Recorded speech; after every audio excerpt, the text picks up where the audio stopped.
Welcome to the Deep Dive. Today, we're really digging into Mediobanca's full year 2025 results.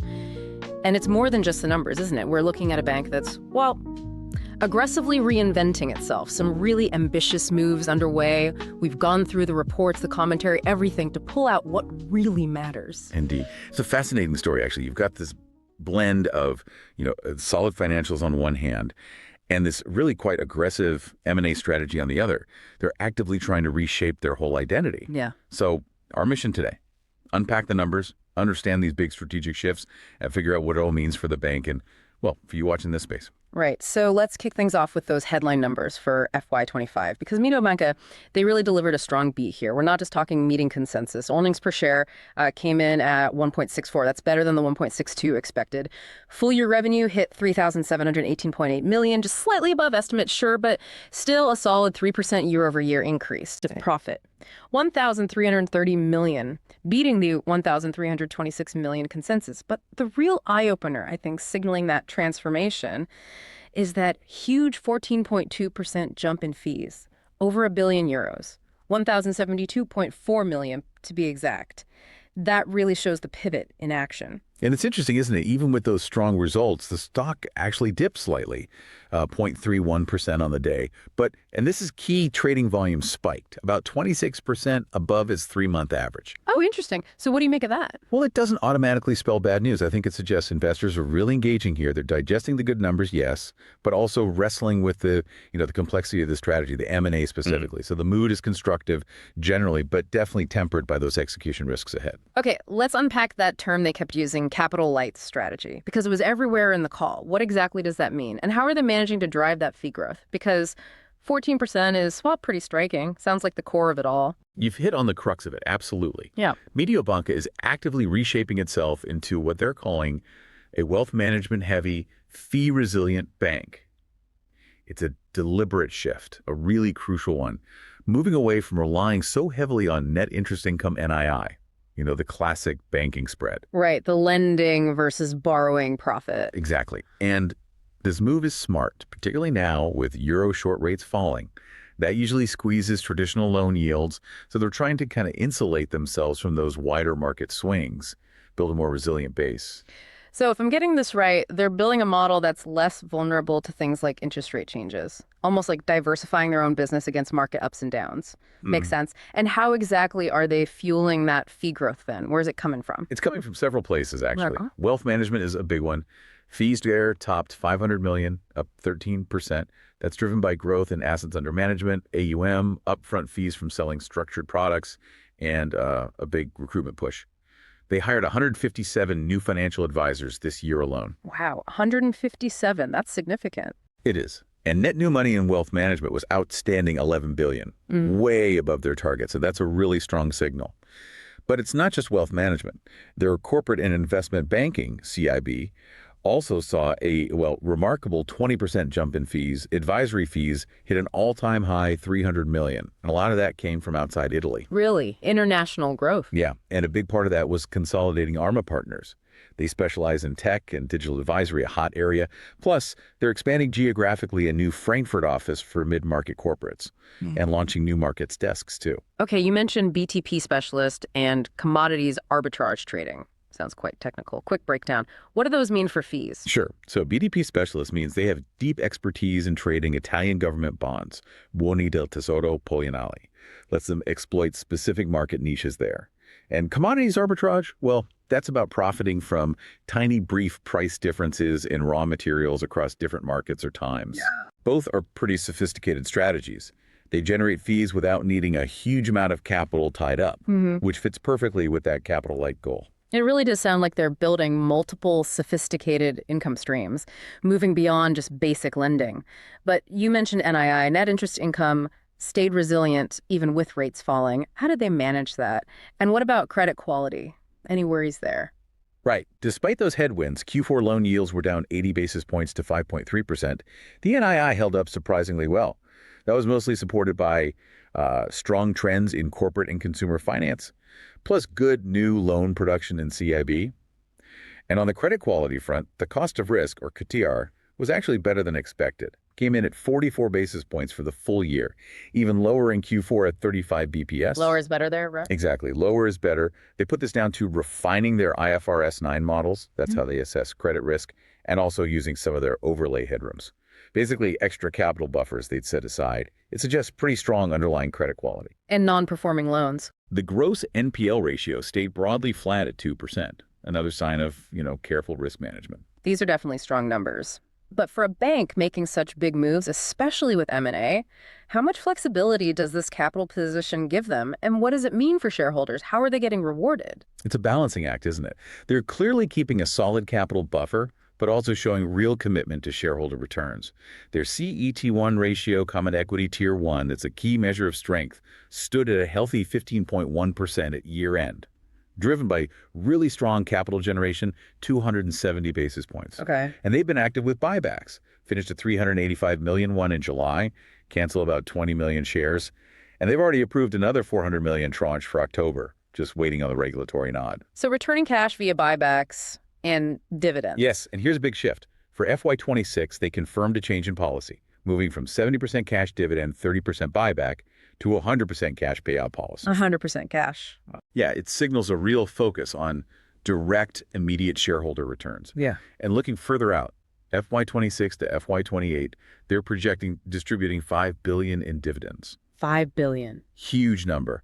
And they're aiming to keep that capital strong, too, targeting 15.5% CET1 by 2028. They might use AT1 capital, sort of hybrid bonds, to help optimize that structure. Okay, this brings us to, well, what feels like the most dramatic part of the story right now. This whole strategic battle involving Banca Generali. It sounds like high-stakes corporate chess. What are the moves we're seeing? What's the latest? High-stakes chess is a good way to put it. And it definitely flies their defensive strategy. Mediobanca is actively pushing a public exchange offer, a PEO, for Banca Generali. Now, this is largely seen as a defensive move to block a hostile offer from Monte dei Paschi di Siena MPS. So MPS wants Banca Generali too. Seems that way. And Mediobanca is moving incredibly fast. They're aiming for a shareholder vote on their own. Banca Generali offer really soon, targeting August 21st. That depends on getting regulatory clearance, which they expect around August 18th. This whole accelerated timeline is clearly designed to get ahead of MPS. And what about Generali Group itself? The parent. Right. Mediobanca expects feedback from Generali Group by August 6th. They're negotiating a potential deal to consolidate and extend existing distribution agreements, possibly for a 10-year term. That would be a massive strategic win if they pull it off. And legally, how binding is Mediobanca's offer? Very. CEO Alberto Nagel made that clear. Once their offer for Banca Generali is published and the conditions are met, he said it's legally binding and irrevocable. Doesn't matter what happens with the MPS offer. Of course, Consob, the Italian regulator, still needs to sign off on Mediobanca's offer document. So still hurdles to clear. It sounds like they're really determined on this one. Full speed ahead. Okay, let's pivot to the future then. What's the guidance for next year, FY26, and their longer-term vision out to 2028? They obviously have a plan. They absolutely do. The outlook is positive, generally, though maybe with a touch more caution short term.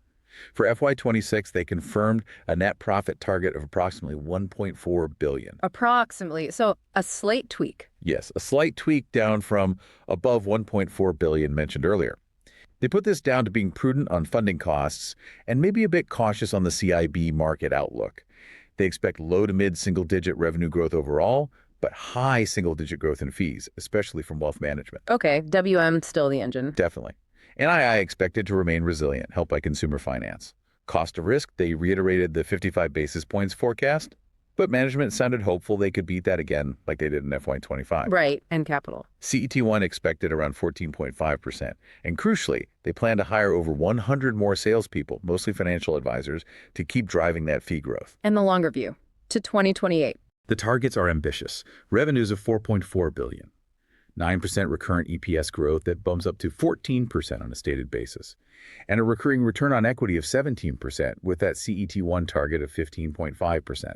It all ties into their one brand, one culture strategy, really cementing that identity as a wealth management-focused, fee-driven bank. So pulling all this together, what's the most important takeaway for listeners trying to make sense of Mediobanca in the current market? Well, connecting it to the bigger picture, I think that clear pivot away from traditional banking NII towards this capital-light, fee-based model is the key differentiator, especially now with falling short rates potentially hitting other banks harder. Now the stock has done well over the year, up almost 39%. Better than the main Italian index, the FTSE MI. Right, much better than the MIB's 23%. But interestingly, it's lagged the Italian bank sector overall, which is up a huge 61%. So the market isn't fully buying the transformation story yet compared to peers. It suggests the market is still, digesting it, still figuring out how to value this WM-heavy, fee-resilient bank compared to a simple proxy for interest rates. So near term, all eyes are on the Banca Generali deal. Getting it done, getting regulatory approvals, managing that MPS overhang, those are the critical catalysts. Okay, we've unpacked the strategy, the numbers, the M&A drama. Fascinating stuff. So given all this complexity and potential upside, how might someone, say a sharp hedge fund analyst, view Mediobanca right now? Let's shift gears into our not financial advice segment, pitch us some plausible, maybe slightly edgy trade ideas. All right, let's do it. So the setup is this.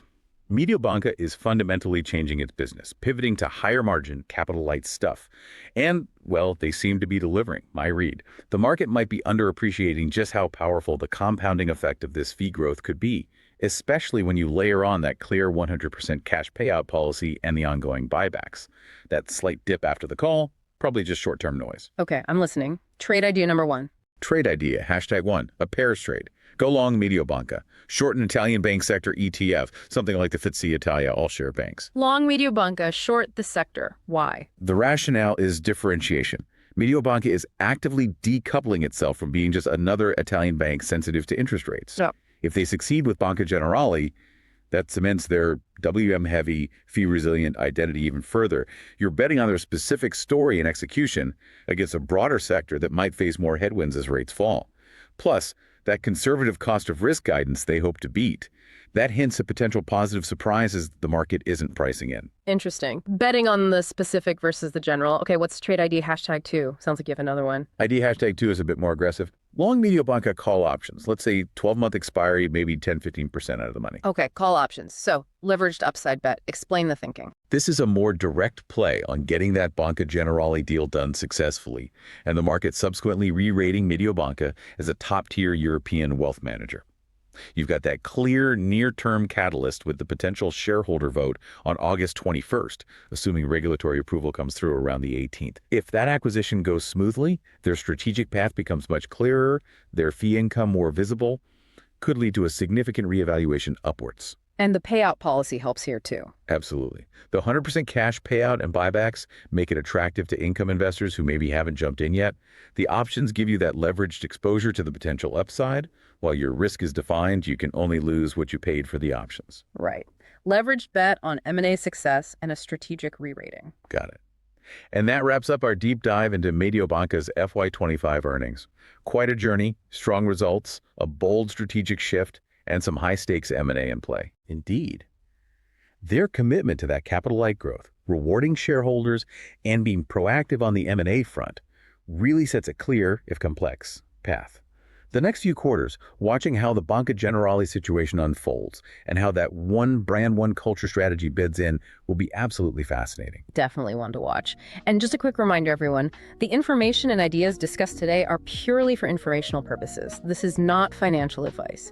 Always do your own homework and speak with a qualified financial advisor before making any investment decisions. Thanks for joining us on the deep dive. We really encourage you to think about Mediobanca's strategic shift. Consider how that fee-heavy model might fare as the economy evolves. What could it mean for European banking more broadly? Lots to ponder. Until next time, stay informed.